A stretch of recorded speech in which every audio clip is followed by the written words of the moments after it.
ISIS comes in and they destroy the art.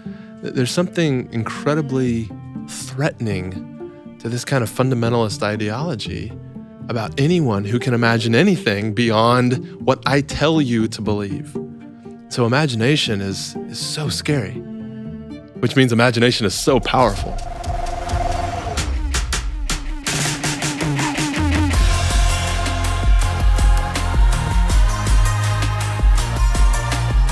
This is the Hillsong Creative Podcast, where we hear from creative experts and influencers, the dreamers and the doers, what they've learned and what we can learn from their journey as we explore, respond, and create. I'm Rich Langton, and on today's episode, we have Jeremy Courtney from Preemptive Love.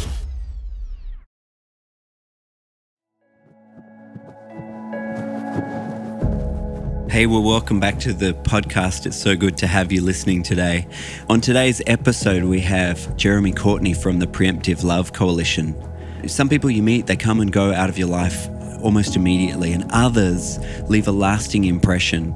And some conversations you have, they impact you forever. And this was one of those conversations for me. If you don't know Jeremy, you might be wondering why we would have someone from a ministry like Preemptive Love on a creative podcast. And you'll find out why as we start the interview. We talk a lot about storytelling, about imagination, about the place of art in difficult situations. And I think you'll find this conversation, like I did, a poignant reminder of the power of imagination and how we need to turn that into action. So let's jump into the interview, and I'll talk to you again at the end. Okay, so Jeremy, thank you for coming in and Thanks for having me. Chatting with me. I guess for our listeners, would you mind just telling us, I guess briefly, what this thing is called Preemptive Love? Preemptive love is, above all, a posture, but it's also a posture that we've seen more and more people take over the last number of years. So it's an idea, and then it's become an organization. I don't know, maybe a community, maybe something more than that. As an idea, it's this idea that we would seek to be a people who would move in first with love. You're familiar with preemptive strike, which says, I'm going to get you before you can get me. And we wanted to flip the script on that a little bit and say, what if there was a community of people out there who would seek to love you before you could love me, love you before you could get me, do good things for you before you could do bad things against me, do good things for you maybe even if you did do bad things against me. And so we've been trying to build a community, an organization, momentum around this idea. So we're also an organization. Right. Then we're a team of people that live in many places all over the world, working on the front lines of conflict. And these conflicts can be as extreme as the Syrian civil war, the front lines of ISIS in Iraq. And it can also be things that kind of live at a chronic low-grade hum, but seem like they're kind of amping up right now, like race relations in America. How can we mobilize people to live a posture of preemptive love on the front lines wherever we live, wherever we find ourselves? Yeah. I find it really interesting that you would describe it first as a posture, because it's not the way, if I was thinking of an organization, for example, it's not the first thing I would think of. It's the same with Hillsong Church. When you say, when people ask what Hillsong Church is, they think of the building and they think of the music and they think of all sorts of things that in actual fact it's not. But it takes a bit of thought and I guess it takes maybe living it to know how to describe it in such a way as a posture. Is that for you? Because I guess thinking of creativity, thinking of the audience who might be listening, did the name and that, I guess the way of thinking about it, did it come to you as a concept, or did you start living it and realize, oh, that's what we're doing? We're living this sort of love first way, or did you sit at home and go, sounds bad, but more like a branding exercise? I don't mean it negatively. Yeah. It came as a lighthouse on the shore of a very troubled sea, and we were still a long distance away, beckoning us home, helping us find our way back. Yeah. I mean, we had moved out of America into Iraq in the middle of the Iraq War. My faith was coming undone. My politics was coming undone. In some ways, my relationship or, I don't know, relatability to my family and my home and my community and my church was coming undone because I was seeing this war with a face on it now. Right. Now it wasn't just the headline news, and the face it had wasn't just our soldiers. It wasn't just our boys and our girls over there fighting. Right. It was the other face that we so rarely saw, the face of the Iraqi, the face of the person who was at home and having this thing come on them into their home. And I think once I started seeing that, it just, everything was coming apart. And we had launched out from the shore. Yeah. And we're a vessel on the seas, and now the seas are rocky and turbulent. And how do we find our way back home? This idea of preemptive love appeared as a lighthouse, I think, saying there is a way to be made whole again. There is a way to find yourself back on stable ground, as it were. But it's this idea, and it's a new idea, and it's actually a new shore. You haven't actually walked these shores before, but you don't have to live forever on the tumultuous sea. You can find your way back to land. So then the idea of it, you strike me as the sort of person that thinks in pictures, or that, the language that you use, you're talking about a turbulent sea, and just even the way you describe that season, it's really visual. How do you see that? Is it God just gives you this way of describing that time, but then preemptive love how do you understand that that's how you come to describe what it is that you're doing? Yeah. I don't know. I've never used that word picture before. Really? That was just something that occurred to me as you asked, how did it appear to you? And suddenly this beaming light from a lighthouse popped into my head. I remember reading Leo Tolstoy, The Kingdom of God is Within You. And it's, I guess, largely considered to be his book on nonviolence, or it's at least a significant part of what it explores. And I don't remember the book well, but I remember it got in me and was working on me in an incredibly poignant time, important time in our life. And then the other thing I remember is a songwriter whom I love, is a friend now, but was not a friend at the time, named Derek Webb from a band called Caedmon's Call, in a side project or solo project he had called Mockingbird. He was really contemplating the Iraq War and the politic and the marriage of state, empire, religion, Jesus, all of that stuff, I think that was going on in America at that time and still going on today. He was exploring it in song, and one of the lines, maybe above all others, jumped out and just banged around in my head incessantly. I couldn't get it to go away as he's saying, "How can I kill the one I'm supposed to love? My enemies are men like me." George W. Bush, our president, was understandably, quite naturally, the momentum of everything in America had been heading toward this moment. It doesn't surprise me, but had framed up the war as a coalition. We're creating a coalition of the willing, and it ended up being kind of a, if you're not for us, you're against us sort of move. He introduced a really famous phrase, the axis of evil, early on in this process, which has now become basically our favorite places to hang out and try and work. Iraq, Iran, North Korea, Libya, Somalia, these great vacation spots. I don't remember quite how it all came about, I guess, in that way, how we settled on that phrase, but it was definitely birthed out of Tolstoy and Derek's songs. Yeah. And the fact that we had committed a preemptive war against Iraq. Yes. And we wanted to stand that on its head and say, what if there was a community who could be different? In those places that you call them great holiday spots, they're the places that people are trying to avoid. And they're where you're doing your work and where you live. How do you see, or is there a place for art, for creativity in those places, in the devastated places? Or is it just for the big cities with lots of money and everything's going well? And it's a profound question. One of the things that we see all across these communities over the last couple of years in Iraq or Syria when we drive into town is that the first thing ISIS does when they come to town is destroy the art.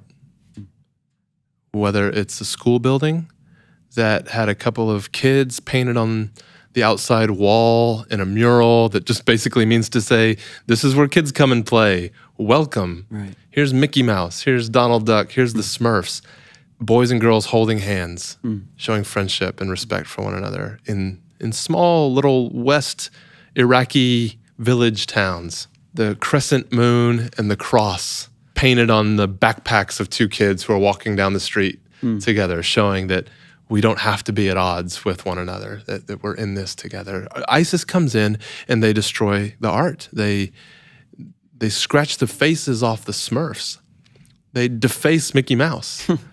There's something incredibly threatening to this kind of fundamentalist ideology about anyone who can imagine anything beyond what I tell you to believe. Right.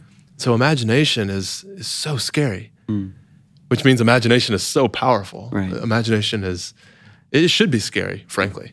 And you know, it's not just ISIS. Dictators in all kinds of places all over the world. Even when it's all centralized in one person, they do the same thing. They destroy art. They shut down public radio stations. They tamp down on the music. This is where life and vitality find its way, and so that is threatening to them. Yeah. So no, I don't think it's just for big cities. ISIS apparently feels very threatened by it in small villages as well, and in big cities. And so I say that's where we go with it. That's where we should take it. I love that. We were recently in New Zealand, in Christchurch, where there was a big earthquake a number of years ago, and the rebuilding process is happening. But part of that rebuilding process, I guess the local government ended up bringing in artists who they've done street art all over the city, and so these half broken down walls have become pieces of. They're really beautiful now. They signify so much because there's the brokenness of the wall, and then there's the rebirth and the life of what the artist has brought. So it resonates with me what you're saying about taking the art to these broken places. I love what you said about imagination too, and how powerful it can be. I guess ISIS is wanting to strike out or to get rid of people's imagination of belief in a better day. But as creatives, we're all about belief that, I mean, particularly obviously Christian creatives, we believe that God has a better day coming, and our art can be so powerful in that.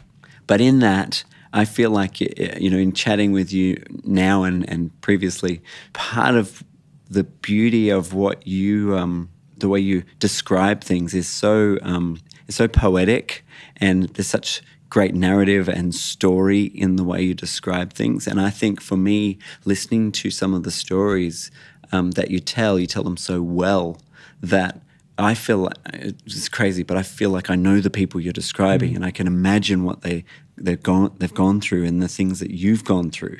Have you always been a storyteller, or is that as a result of the things that you've seen? Do you have more stories to tell now? Wow. Well, first of all, it's a profound compliment to because these feel like such burdensome weights to carry around, people's stories, and it feels like if we don't wield them well, how will they ever find their way into the world? And how can we connect each other? And I mean, so much, I'd say, dare say, everything we do is about connecting people. We actually say that we often say that our mission is beginning the end of violence. And what we mean by that is really just connecting people. If we connect each other and we know each other and we relate to each other, we are demonstrably less likely to hurt each other. But the problem is we don't know each other. We don't know the person on the other side of us often, let alone the other side of the world. Have I always told stories this way? You know, I came up as what I guess we would call a creative, as a songwriter, nurtured, encouraged in the church, as countless songwriters over generations have, right? But I came in through a very didactic, let me tell you what I believe kind of songwriting, which is often very suitable for church life, where we're going to sing out something, whether it's call and response or whatever. We're all going to sing it together. That's often how we conceive, you know, a lot of the songs that we share. And I would have, in early years, I would have followed in the style of any number of well-known church songwriters. Then I moved overseas, and I moved into these communities, and I moved into life, and I moved into poverty, and I moved into war, and I moved into these things that were completely foreign to the place from which I had been previously writing songs, to the experiences from which I had been previously writing songs. And I really tried to be a faithful agent of that predominant way of writing what I guess we kind of know as maybe a formulaic worship song. It would have been a hymn in generations past, but there's a formula. There's a bit of a thing that we know, plug and play. There's better and worse, but there's still a template. I tried to keep that template because it was everything I'd known, but it didn't work anymore. Like what I would have called musical worship itself did not work anymore for me because the stories couldn't keep up with or couldn't rise to the occasion of the template, the lyric. Everything was so much harder. Everything was so much more complex. And frankly, we didn't have songs to sing that reflected the complexity of my friend Suleiman, who had been some upstanding guy in the community and had gotten in a car accident and had massive brain damage and now wandered around the streets barefoot and homeless and stinking and made fun of. And he was just the town kook that lived in my neighborhood. But I'd lived such an insulated life up until that point.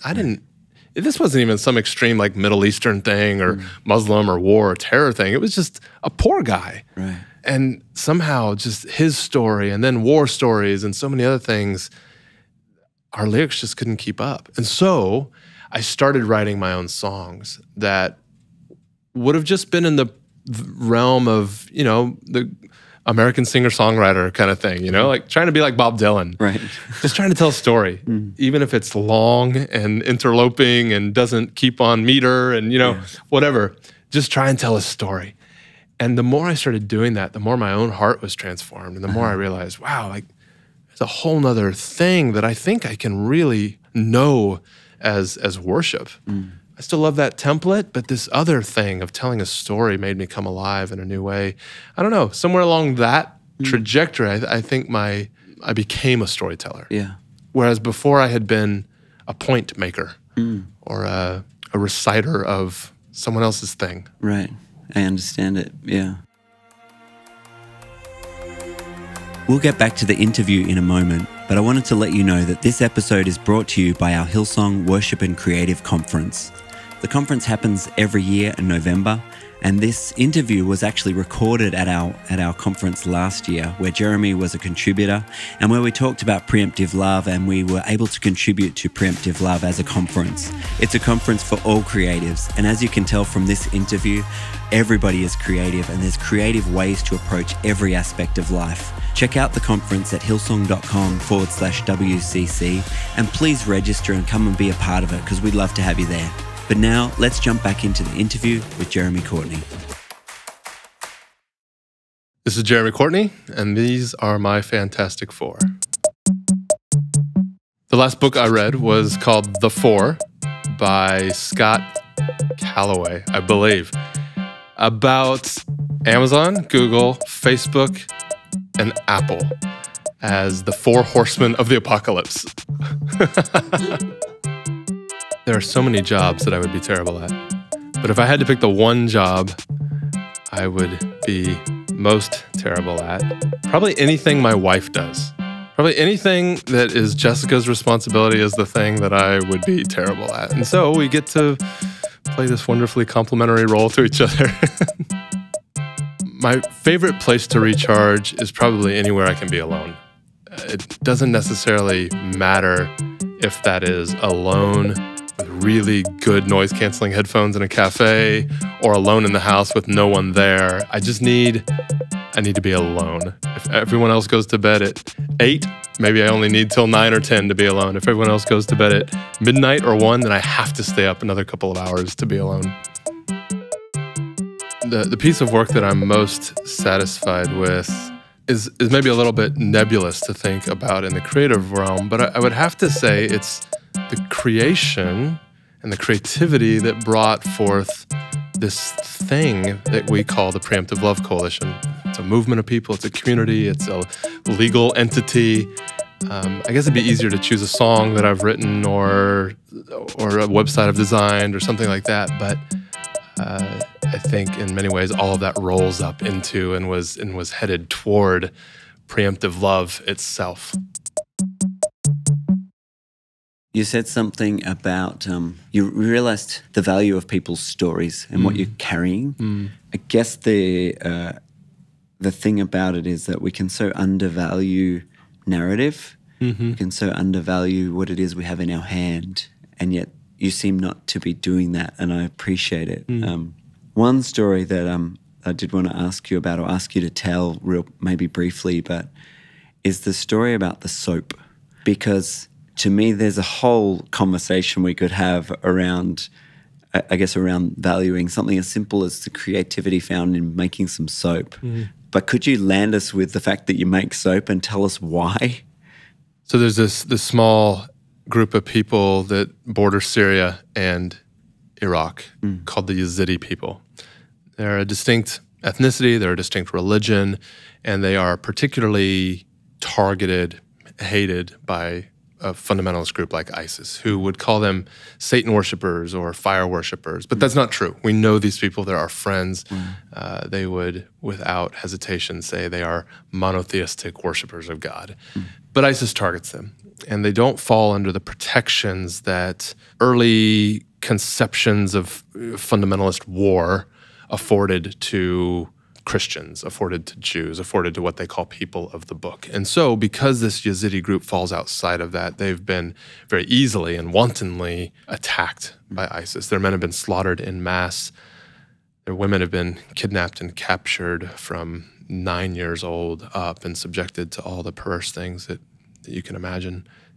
And one day this woman, as ISIS was rampaging their way across this part of Syria and Iraq, was headed toward her village. Her name is Sozan, and she knows that ISIS is making their way kind of town by town, village by village, and so they have enough of a heads up to throw their family in the family sedan and try to escape. And they head up a nearby mountain that sort of defines the region. It's the defining monument or landmark of the region.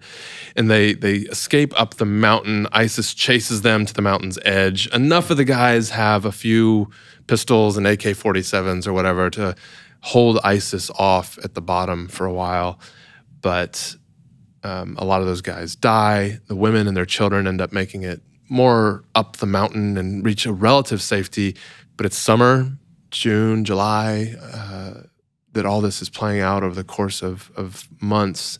In August of 2014, they find themselves trapped on the top of this mountain and parched 50 degrees Celsius, 125 some degree Fahrenheit summer heat, starving, parched, and they're not going to make it. Her daughter, Sozan's daughter, ends up dying in the flight from ISIS. We hear stories of other women who in their mercy, in their love for their children, actually throw their children off the side of the mountain to save their life. Because should ISIS come and find them and catch them, it would be too much. What would happen to them? They're slowly starving to death. I can't watch that anymore. In my mercy, let me save you. Right. Suddenly, some military support comes in, punches a hole in the ISIS front line, and a number of these people escape, where we meet Sozan. We meet her after she's escaped this horrible, horrible ordeal. She's traumatized. She's with a bunch of other people who are all fresh out of this situation, traumatized but alive, downcast, depressed, in a clinical sense, and living in tents, living in makeshift buildings, living in half-built shelters. There's a shipping container that someone abandoned. Let's crawl in there and make that our home. And we come along and start providing just emergency food and water and clothes, and then realize this is over weeks, realize you guys aren't going to be able to go home. I mean, how can we help you really stand on your own 2 feet again? So my wife, Jessica, is really forming a closer relationship with these friends and ask people in the community who wants to join me. I'll teach you to make soap. You can sell it. We'll help you sell it. I'll even buy the first number of bars from you so that you have a safety net. And that'll give you some income. You'll be working for it. This isn't charity. And, if it goes well, then you'll have something, a little business for yourself. But this is a traumatized community. They don't have what we've been talking about here, imagination. Right. What they have are memories, and all the memories are bad. They don't have an imagination for what could live on the other side of all this death. But Jessica, having not been traumatized in the way that they are, still has a modicum of imagination, still has the capacity to dream on behalf of others. Yeah. And so these two worlds kind of collide, and Jessica dreams for them, and a few of them raise their hand and say, okay, we don't really believe you, but we'll let you occupy our time, or we'll let you dream for us, or we'll take this walk with you, whatever it is. Over time, she teaches them to make soap, this pure, pristine, beautiful olive oil soap that has been actually indigenous to the region for years, but fell out of production when the Syrian civil war set off. So there's a real market need for it as well. This wasn't just some arbitrary project. Right. And Sozan is our friend in this community, but she opts out. She's too depressed. She sees no point in it. Jessica works with these ladies over the course of days and weeks and months, and it's finally time. The soap is prepared, it's been cut, it's dried for the weeks that it needs to dry and cure. And she comes with mountains of money to buy this soap from these women. They've done their hard work, they've learned their trade, they're making it on their own now, and it's time for us to buy from them. We're not giving charity, they're selling us a product. She gives them this mountain of money, each of them. It's more money than they've held in their life. It's more money than they've held in their hands in their entire life. And this is a time of mourning. They've still got their sisters and their cousins and their daughters enslaved by ISIS. No one's supposed to be smiling. No one's supposed to be laughing, but soap. They can't hide it. And it's uncouth and it's improper and it's embarrassing. They're shamed in a way, but they can't stop smiling. They actually pull their headscarves up over their mouth to hide their smiles. But Jessica said, but their eyes just wouldn't stop smiling. You could see that their eyes were smiling. And Jessica just felt this moment was upon her. The whole community had gathered for this sort of payment ceremony. There's no privacy in a lot of these parts of the world, and even less so that they're all living in tents and stuff. And she just feels this moment of like energy and electricity and hopefulness right there in the midst of the depression. And she says, how many of you want to make soap now? A lot of the community had opted out before. Right. Only these two had opted in, and now it's payday. The whole community of women raises their hand and says, we want in on that. And so they go deeper, and over the next weeks and months, she teaches Sozan and many others to make this soap. And in the midst of this, our team takes a trip to their region. A town had just been liberated from ISIS control. And our team's walking in the field and stumbles upon this mass grave. Bones just right there on the surface of the earth. One guy's skull, another guy's femur, pelvic bone clearly right here. It's winter, it's muddy, it's disgusting, everything's just dank, and here there are these pile of bones that no one's documented yet. No one's been around to mark it off and protect it, and it's just death right there on the surface of the earth, so shamefully exposed. And it just seems to speak so much to the country at the time, what we were all feeling at the time. And Jessica continues on. We come back from that trip, and Jessica continues on with this family, and we're all broken by these experiences, and we share the photos, and everyone's just really intensely broken by it. But Jessica keeps on with her imagination. She keeps on with her dreams. She keeps pushing them to make and create. And we grab flowers called chamomile flowers and grind them up and put them in the soap, and we make rose-petaled soap, and they start experimenting with some other beautiful soaps.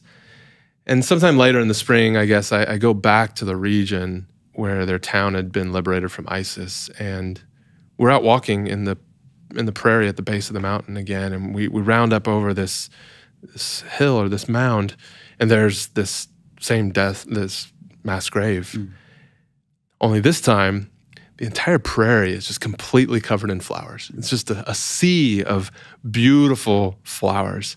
And up through the very skull eye socket and encompassing the pelvic bone and pushing over the femur are all these wild, beautiful flowers. And it just was this poignant moment for me of remembering that even in the midst of death, even in the midst of genocide. And I do not say that or take that lightly. It was profound, but life will not be denied. Sozan was pregnant. She was begging God, don't make me bring another life into this world. But soap, but imagination, but a little bit of income, but something to put your hands to. And the image of a prairie of death suddenly bursting forth with life. And it just gave us courage to believe again, one day at a time, that this thing we dream about, this thing we hope about, life after death, life in spite of death, life in the midst of death, it has to be real. I've seen it. I've seen it over and over and over and over and over again. And so we keep renewing our hope in it, renewing our faith in it, and committing ourselves again and again to the more beautiful world that our hearts know is possible. And now Sozan's baby has come into the world, and amazing. Jessica was there at her side, and now he's crawling, and now he's walking, and this whole community has been completely transformed by this soap, and what they're able to do with it, and we've been able to multiply out the products now. It's handmade candles and leather goods and knitwear, and this whole idea of being in relationship together and pushing through death toward life has been so meaningful for all of us. Thank you.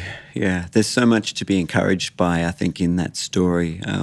In amongst, like you said, the death and the turmoil and the tragedy of it all, I guess just seeing how God can use something so simple as imagination, which turns into soap, which is attached to a story, God can use it all. And I remember, we were chatting about this earlier, but I remember the first time we met and you gave me a bar of soap, and I didn't know the story at all, but you handed it to me and then told me some of the story of the ladies who make the soap.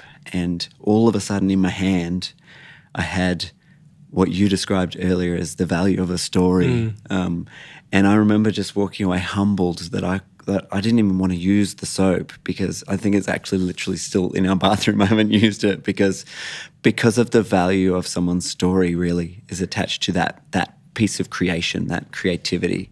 And attached to that creativity is yourself and your wife's imagination. And I think there's something really profound in that for all creatives, that we, what we talked about, we rub shoulders with people and we hear their stories, and we have the opportunity to imagine what God might do in that person's life and imagine what God might do with that story. And it might be an artwork, it might be a piece of soap, it might be a song. But I think we need to value, in a sense, the imagination attached to the creativity, and not just see it as, I guess, just as notes on a page or as melodies, but as something that's truly valuable, that God sort of breathes on and can bring life in dead places. And that includes corporate environments where a lot of our friends are probably listening right now. It includes co-working spaces where you're totally alone and trying to figure out how to do the freelance thing.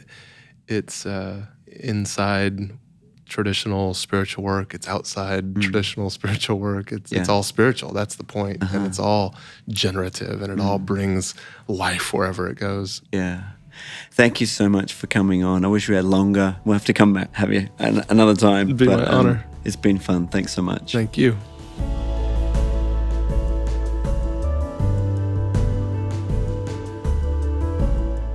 I'm not sure about your response to that interview, but for me, that was a weighty moment in time, and one that stuck with me since the conversation with Jeremy. I noticed that Jeremy sees the place of art and sees the power of art and imagination and story in these crazy war-torn places.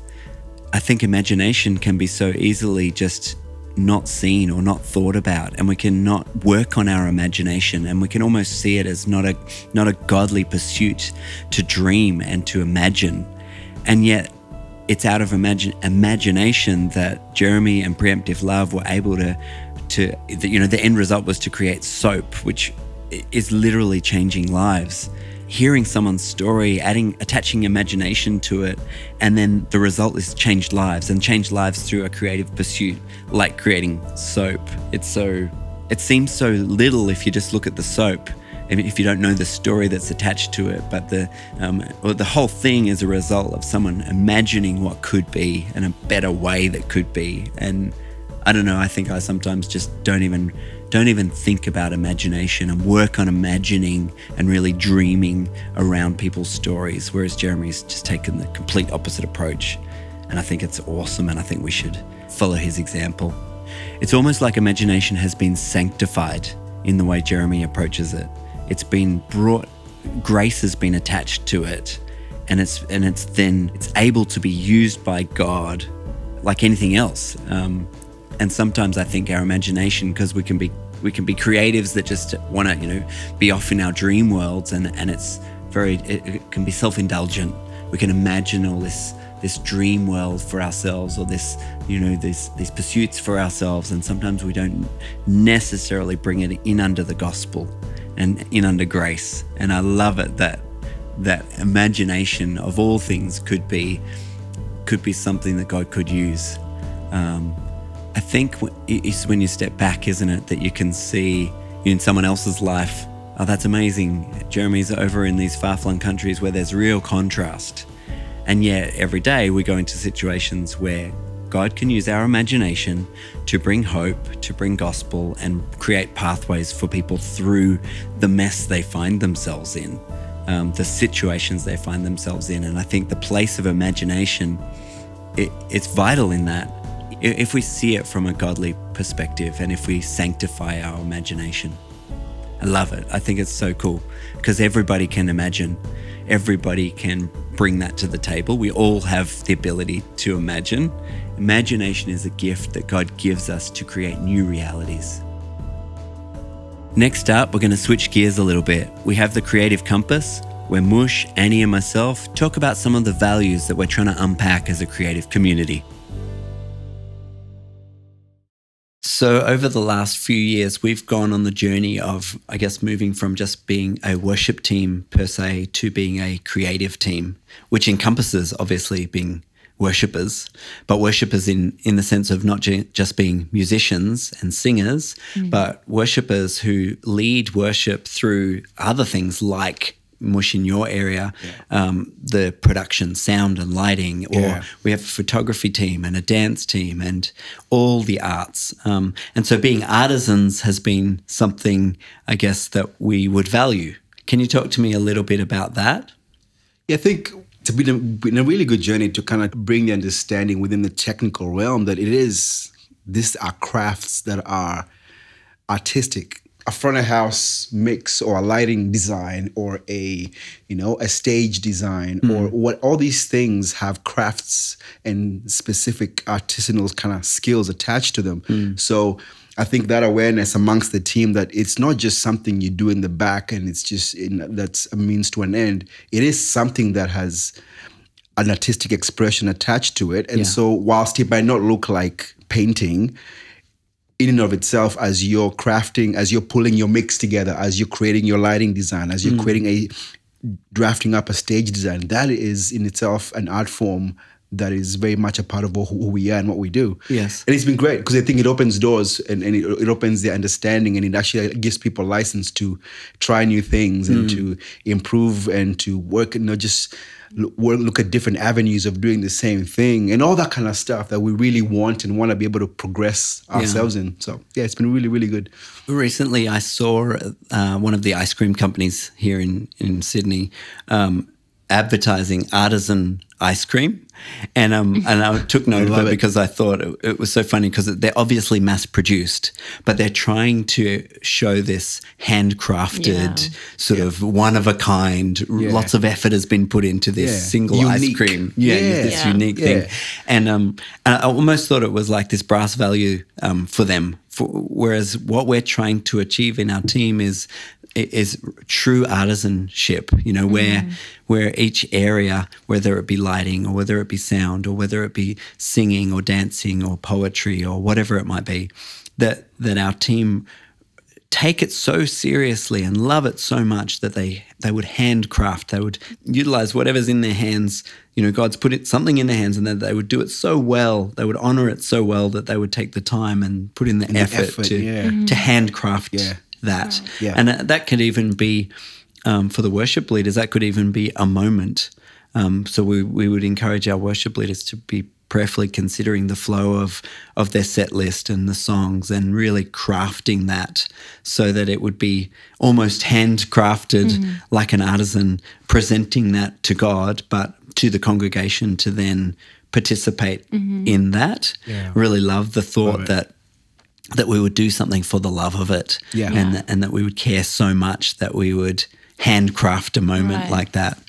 I think what we found is it's actually interesting when we use that kind of approach and language, people feel like, oh, really? You mean I can actually just spend time and invest myself heavily into making this thing as good as it can be? Yeah. The area of church life that I'm involved in, the technical aspects, people feel like, oh, wow, so I can care and I can continue to care so deeply about this thing and almost obsess over it to be able to make sure that on the other end of this, it's as special or as unique or as amazing as it could be. That in itself, the team feeling like they've got a license to do that is a very freeing thing and very empowering thing that I can care as much as I'd love to about this. Right. And I'm actually encouraged to do so. Yes. It's fantastic, And then what I like about that as well is that we, when we allow people to do that, that then can be their worship, that can be their offering, and it's it's not restrictive to just the charismatic leader up the front. Exactly. It could be the person who you never see out the back somewhere, or it could be the person taking photographs or whatever it might be. But each of us can contribute in that way, where we care enough and we steward the thing that God's put in our hand, like an artisan would do. Yeah. I think it's important as well. Like we use our gifts for service and to glorify God, but even just to, when it's not a serving opportunity or a leadership thing, just on your own, to keep exploring and growing in your gift and discovering it more and allowing God to teach you and unlock things. Because I think then when you do have an opportunity to use it, it kind of spills over into that. See, that's interesting, just that particular example, because what that looks like from our end, like any given day of the week here in our Hills facility, we'll find guys sitting at desks with nobody in the auditorium. Wow. 3,500-seat auditorium, just sitting at the desk by themselves with headphones on, playing back what happened last Sunday, reviewing it, trying to get it better, looking for ways to do it. Nobody's on the receiving end of what they're doing right then, but it just speaks to their passion and how much they love what they do. Because, when it comes, like Annie said, when it comes to Sunday, the cumulative effect of that is whatever they bring on Sunday has had so much passion invested into it and such a desire to really be good at what they're doing that it can't help but bring something special.